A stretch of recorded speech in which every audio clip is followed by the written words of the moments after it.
A long time ago, in a quiet town surrounded by hills and babbling streams, there was a special building called the Museum of Dreams. Unlike other museums that have paintings or old things, this one was unique.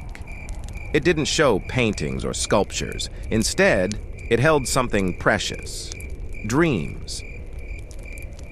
Museum of Dreams was a comfy building with vines on its walls and a creaky wooden door that made a soft sound when opened.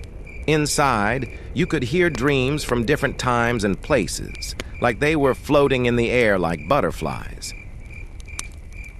A kind old lady named Mrs. Thompson took care of the museum. She spent her life collecting and keeping these dreams. She thought dreams showed what people hoped for, feared, and imagined. Each room in the museum was like a door to a different time or place.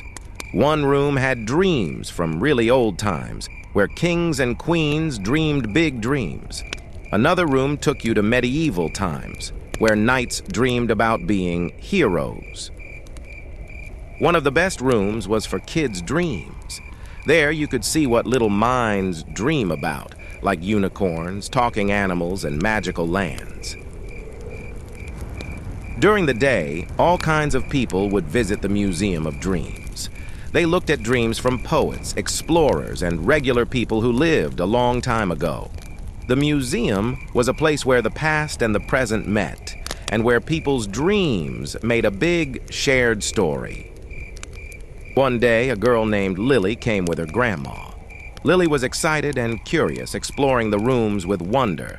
She listened carefully as Mrs. Thompson told stories about each dream, stories of love, adventure, and being strong.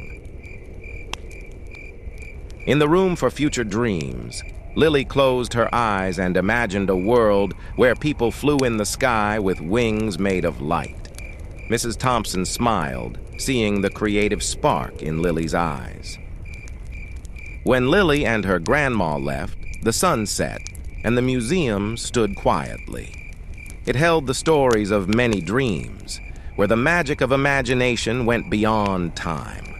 The dreams of yesterday, today, and tomorrow all danced together in that special place.